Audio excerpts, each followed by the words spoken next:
میرے بیٹے، جس دن تو پیدا ہوا ہم نے اپنے لیے جینا چھوڑ دیا۔ ہوئے ہوئے ہوئے ہوئے، ہم تیرے لیے جیے۔ تیری ماں تجھے دودھ پلاتی تھی، میں تیرے لیے روٹی کے نوالے لاتا تھا۔ میری ساری کمائی پہلی اور آخری سب تیرے اوپر لگتی تھی۔ تجھے خوش دیکھتے تھے تو خوش ہوتے تھے، تجھے روتا دیکھتے تھے تو ہم روتے تھے۔ وَإِذَا ذَاقَتْكَ بِالسُّقْمِ لَيْلَةً لَمْ أَدْلِ سُقْمَكَ إِلَّا سَاهِرًا أَتَمَلْمَلُ۔ جب تو کبھی بیمار ہو جاتا تھا تو تیرے سرانے بیٹھ کر ہم ساری رات روتے تھے اور دعائیں کرتے تھے، یا اللہ ہمارے بچے کو بچا لے، ہمارے بچے کو صحت دے دے۔ اس تڑپ میں ساری رات میں جاگتا تھا۔ تیرے لیے میں نے اپنا سب کچھ لگا دیا، اپنے لیے جینا چھوڑ دیا، اپنی خواہشات کو دبایا، تیری ہر خواہش کو پورا کیا۔ تجھے مسکرانے کے لیے، تجھے ہنسانے کے لیے میں دھکے دھوڑے کھاتا رہا۔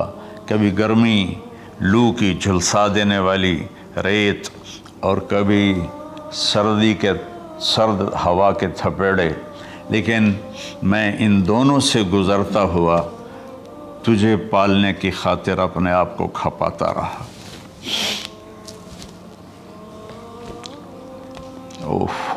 فلما بلغت السن والغایۃ التی الیہ مدی ما فیک کنت اؤمل۔ بیٹا، میں نے اپنے ہڈیوں کا رس بھی تیرے اندر ڈال دیا۔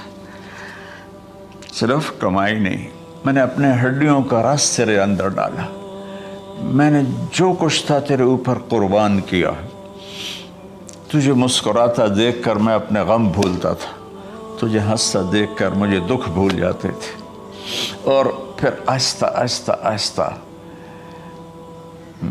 میری ہڈیوں کا گودا، میری کمائی تیرے اندر گئی، اور تو ایک خوبصورت درخت کی طرح بڑھتا چلا گیا، بڑھتا چلا گیا، بڑھتا چلا گیا، بڑھتا چلا گیا، اور میری بڑھاپے نے کمر جھکا دی اور میں جھکتا چلا گیا، جھکتا چلا گیا۔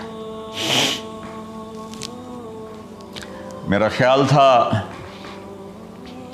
کہ جیسے میں اس کی انگلی پکڑ کے چلتا تھا، اب میری باری ہے، یہ میری انگلی پکڑ کے چلے گا۔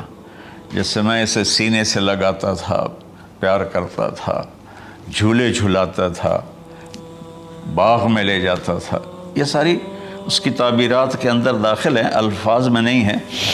تو مجھے خیال آتا تھا جب میں بوڑھا ہو جاؤں گا نا تو میرا بیٹا بھی مجھے ایسے ہی لے کے پھرے گا، میرا بیٹا بھی میری سنے گا۔ یہ 100 دفعہ پوچھتا تھا یہ کیا ہے، اور میں ہر دفعہ جواب دیتا تھا یہ ہے۔ تو اب میں بوڑھاپے میں اس سے بات کروں گا، یہ میری بات سنے گا۔ میں اس کو نوالے کھلاتا تھا، یہ مجھے روٹی کھلائے گا۔ میں اس کا انگلی پکڑ کے چلتا تھا، یہ میرا ہاتھ پکڑ کے چلے گا۔ میری کمر بڑھاپے نے جھکا دی اور میں ایک خشک پیڑ کی طرح ہو گیا، اور جوانی نے تیری کمر کو سیدھا کیا اور تو ایک تر و تازہ درخت بن گیا۔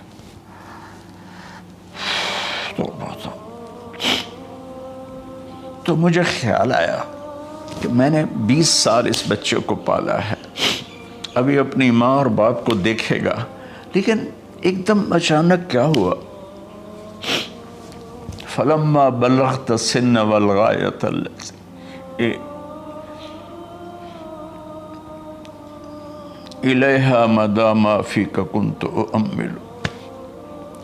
جب تو اس عمر کو پہنچا جس میں ہماری امیدیں تیرے ساتھ لگ گئیں، ہمیں بڑھاپے نے بے آسرا کر دیا، اور تیری جوانی نے تجھے ہمت دے دی، تب ہمارا خیال آیا کہ اب یہ ہمارے ساتھ وہی کرے گا جو ہم نے اس کے ساتھ کیا۔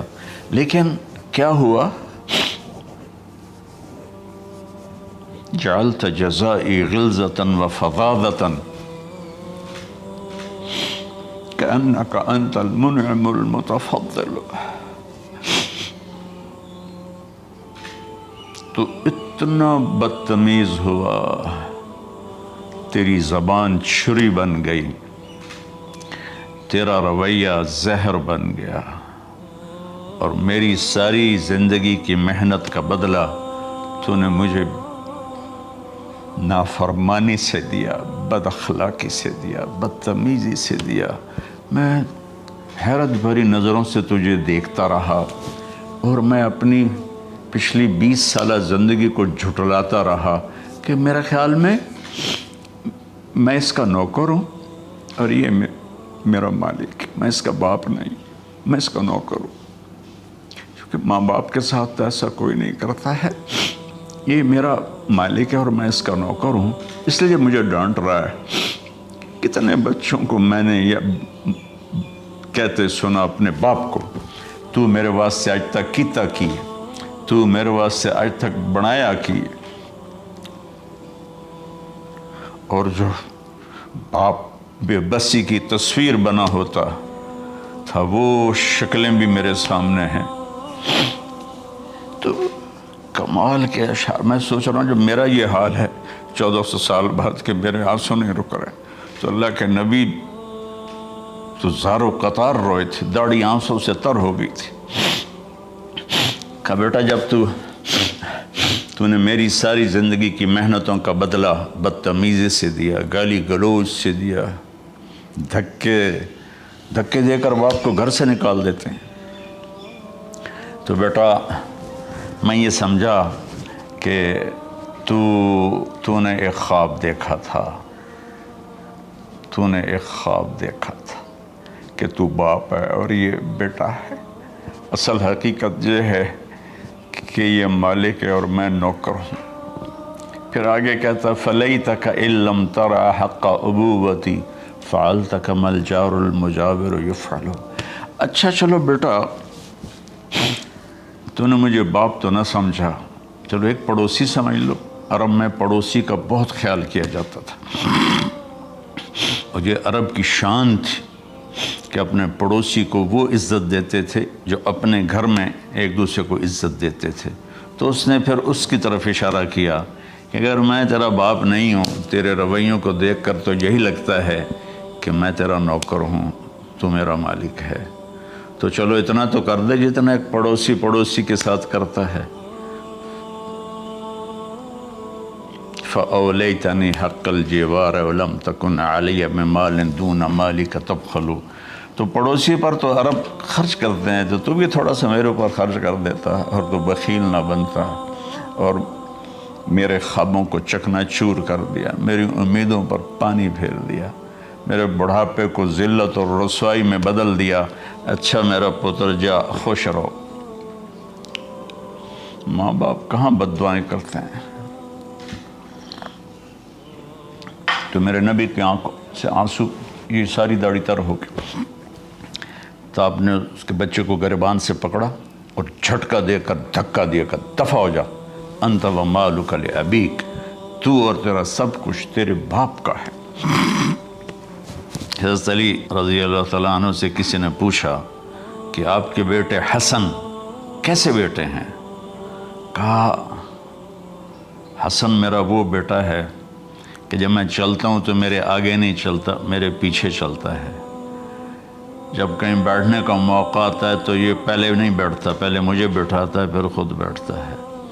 جب کھانے پر بیٹھتے ہیں تو یہ روٹی کی طرف ہاتھ نہیں بڑھاتا جب تک میں نہ بڑھاؤں، یہ سالن کی طرف ہاتھ نہیں بڑھاتا جب تک میں نہ بڑھاؤں۔ میں کمرے میں ہوں تو یہ چھت پہ نہیں چڑھتا کہ میرے باپ کی بے ادبی ہو جائے گی۔ میں حالانکہ چھت پہ چڑھنا ضرورت کے لیے ہوتا ہے، لیکن قربان جائیں اہل بیت کے ایسے ہی اخلاق ہوتے ہیں، آل رسول ایسے ہی ہوتے ہیں۔ میرے عزیزوں نوجوانوں سے کہہ رہا ہوں جن کے والدین زندہ ہیں، ہم تو محروم ہو گئے، وہ قبروں میں چلے گئے، لیکن میں اتنا مصروف رہتا ہوں۔ اب یہ کرونا کی وجہ سے گھر میں بیٹھے ہوئے ہیں، یعنی میری زندگی ایسے پہیے کی طرح گھومی ہے، اور پھر دل کی تکلیف، پھر اس کے ساتھ سر کا درد شدید۔ اس کے باوجود میں روزانہ 10 نفل اپنے باپ کے لیے پڑھتا ہوں، 10 نفل اپنی ماں کے لیے پڑھتا ہوں، اور 4 نفل اپنی خالہ کے لیے پڑھتا ہوں کہ ساری زندگی سجدوں میں سر رکھ کے اس کا ثواب ماں باپ کو پہنچاؤں، تو ماں باپ کا حق ادا نہیں ہو سکتا۔